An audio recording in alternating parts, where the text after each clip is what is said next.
dear student of class 12th. I hope you all are doing well. Today I am going to teach fourth lesson of biology. So listen this video very carefully. And the name of chapter is Reproductive Health Part 3. And Part 1 and Part 2 is discussed in previous video. And their link is provided in description box. And go through this link, watch this video, and let's start this video. In this video we will discuss about chemical method of contraceptive method. क्या होते हैं chemical method? जैसे कि हमने आपको last video में बताया था कॉन्ट्रासेप्टिक मेथड में कॉन्ट्रासेप्टिक मेथड क्या होते हैं, इसके क्लासिफिकेशन हमने बताए थे। जैसा कि कॉन्ट्रासेप्टिक मेथड जो होता है इसमें चार आपको मैं बताई थी कि कौन कौन से मेथड्स होते हैं। First one is natural method. मैं एक बार आपको रिवाइज भी करवा दे रही हूँ।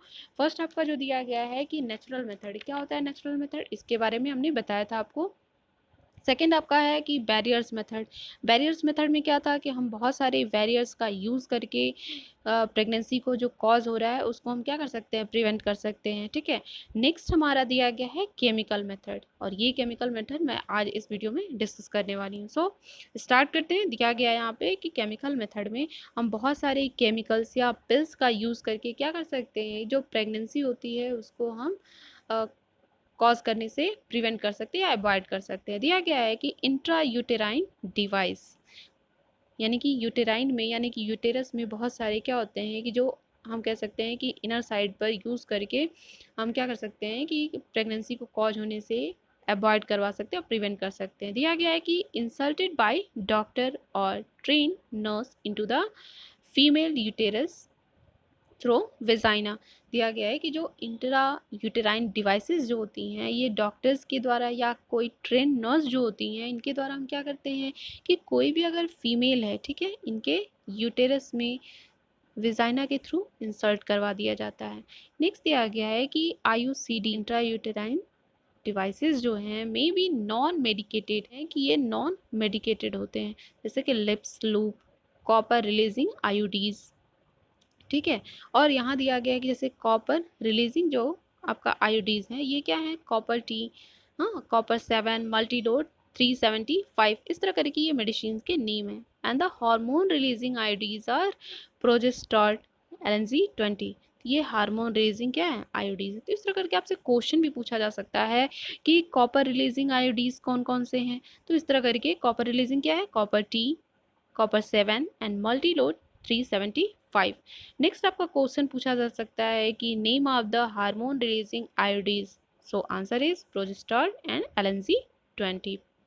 तो इस तरह करके आपके हो गए। नेक्स्ट पॉइंट इज कि IUCD increase the phagocytosis of sperm in uterus and copper reduce the mortality and fertility capacity of sperms. यहाँ दिया गया है कि जो IUCDs होते हैं ये स्पर्म के फैगोसाइटोसिस को क्या करते हैं, इंक्रीज कर देते हैं यूटेरस में। मतलब क्या है इसका कि जो भी यूटेरस में अगर मान लीजिए कि स्पर्म्स जो होते हैं अगर इंक्रीज कर जाते हैं तो IUCD क्या करता है, उसको फैगोसाइट कर लेता है, यानी कि सॉलो कर जाता है, निगल जाता है। ठीक है।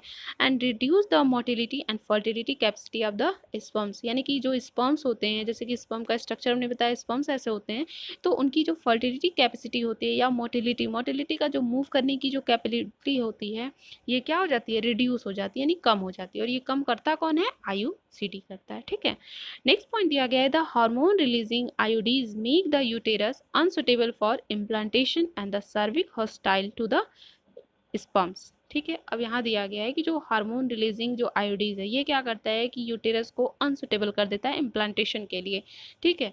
और cervix hostile to the sperms, और ये सर्विक्स जो होता है वो स्पर्म्स के लिए क्या हो जाता है, हॉस्टाइल हो जाता है। Next point is it is ideal for female who want to delay pregnancy and spacing between two children। अब यहाँ दिया गया है कि जो आयोडीज होते हैं ये फीमेल के लिए क्या होते हैं, आइडियल होते हैं। और किस फीमेल के लिए, जो प्रेगनेंसी को क्या करे, डिले करना चाहती हो और किसी दो बच्चों के बीच में एक स्पेस बनाना चाहती हो। जैसे कि मान लीजिए कि कोई बेबी क्या है कि बर्थ किया है और उसके बीच का यानी कि दो अगर बेबीज़ हैं तो उनके बीच का जो स्पेस है या गैप है वो कम से कम क्या हो, 4 to 5 ईयर्स के बीच का गैप हो। तो अगर ऐसा चाहती हैं तो वो IUD का यूज़ कर सकती हैं, और ये बहुत ही क्या होता है, सेफ होता है और आइडियल भी माना जाता है, जिससे क्या होती है, प्रेगनेंसी डिले हो सकती है। नेक्स्ट आपका दिया गया है कि केमिकल मेथड में ही अगर बात करते हैं तो ओरल पिल्स की अगर बात करते हैं, यानी कि कौन कौन से ऐसे पिल्स हैं जिसको यूज़ करके हम क्या कर सकते हैं कि प्रेगनेंसी को अवॉइड कर सकते हैं। ठीक है, दिया गया है कि ओरल पिल्स आर प्रोजेस्ट्रॉन या progesterone oestrogen combination used by females in form of tablets. दिया गया है कि जो ओरल पिल्स होते हैं, ठीक है, ये क्या होते हैं, या तो प्रोजेस्टेरॉन के टैबलेट होते हैं, या हम कह सकते हैं कि जो प्रोजेस्टेरॉन एस्ट्रोजन जो हार्मोन होते हैं, इनके कॉम्बिनेशन से बना हुआ एक टैबलेट होता है जो फीमेल्स क्या करती हैं, लेती हैं।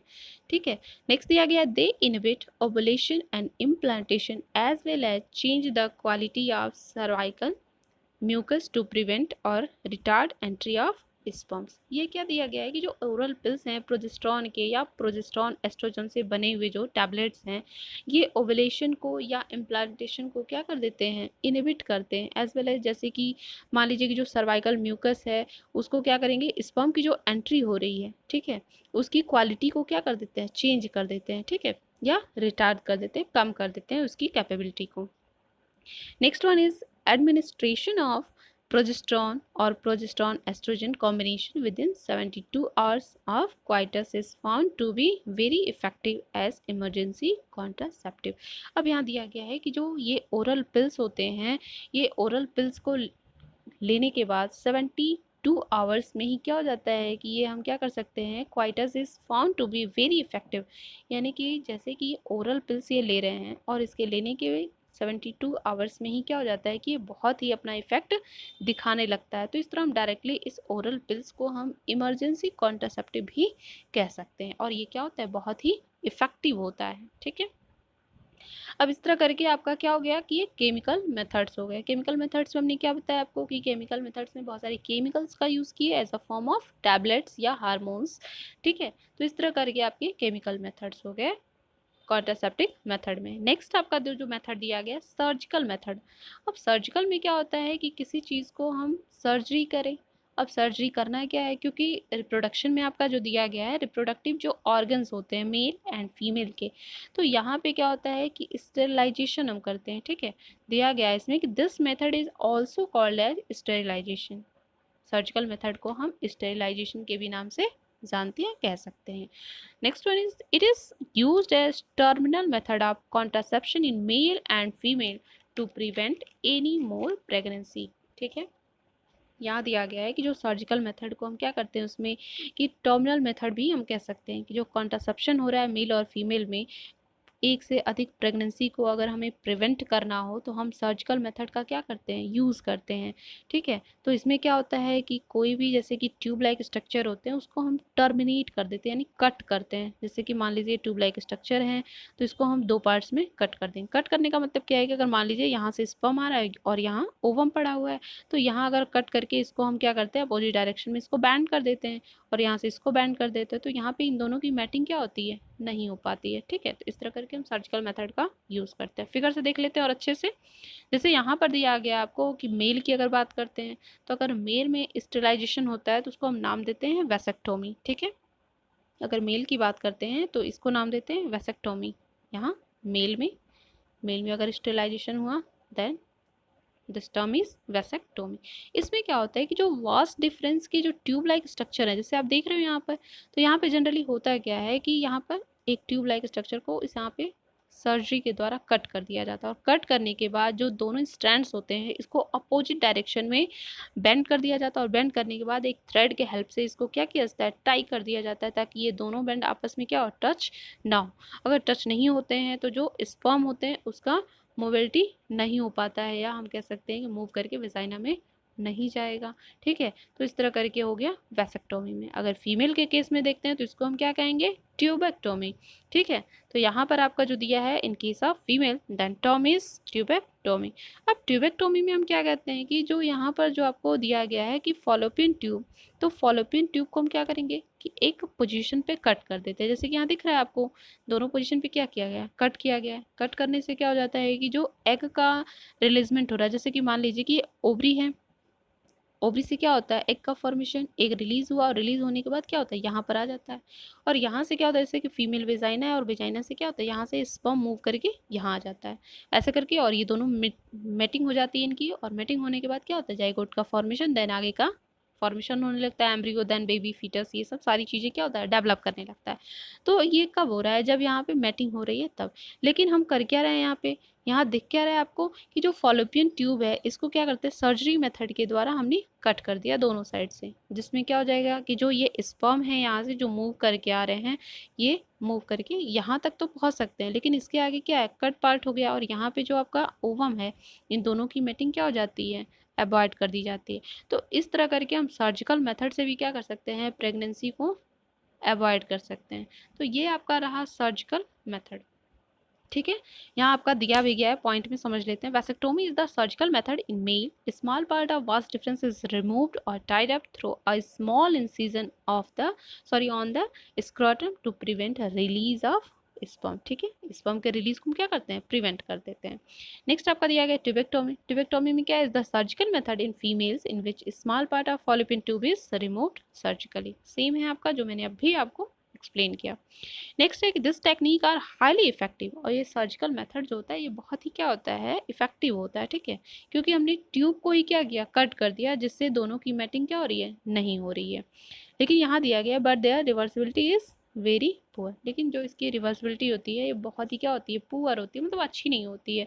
क्योंकि कभी कभी क्या होता है कि जो हमने मान लीजिए कि जैसे ये ट्यूब लाइक स्ट्रक्चर आपको जो दिख रहा है फॉलोपियन ट्यूब, ये कभी कभी क्या होता है कि अगर इसका जो टाइट हमने कर टाइट किया है इसको, तो ये क्या होता है, जैसे कि मान लीजिए कि अगर ये ट्यूब लाइक ये स्ट्रक्चर है, तो हमने इसको ऐसे बाइंड कर दिया यहाँ पे, और यहाँ पर क्या है, इसको हमने बाइंड कर दिया। तो यहाँ पर बाइंड करने के बाद कभी कभी क्या होता है, ये ओपन हो जाते हैं, यानी कि जो बाइंड है ये ओपन हो जाते हैं ऐसे, तो यहाँ से ऐसे, और कब थोड़ी धीरे धीरे क्या होता है, एक दूसरे से ये जुड़ जाते हैं। और जुड़ने के बाद क्या होता है कि यहाँ से जो स्पर्म जा रहा है और यहाँ से ओवम आ जाता है, और दोनों की मेटिंग क्या हो जाती है, हो जाती है। तो इससे प्रेगनेंसी भी कॉज हो सकता है। तो ये कभी कभी क्या हो जाता है, रिवर्सिबल हो जाता है। इस तरह करके आपको बताया गया है।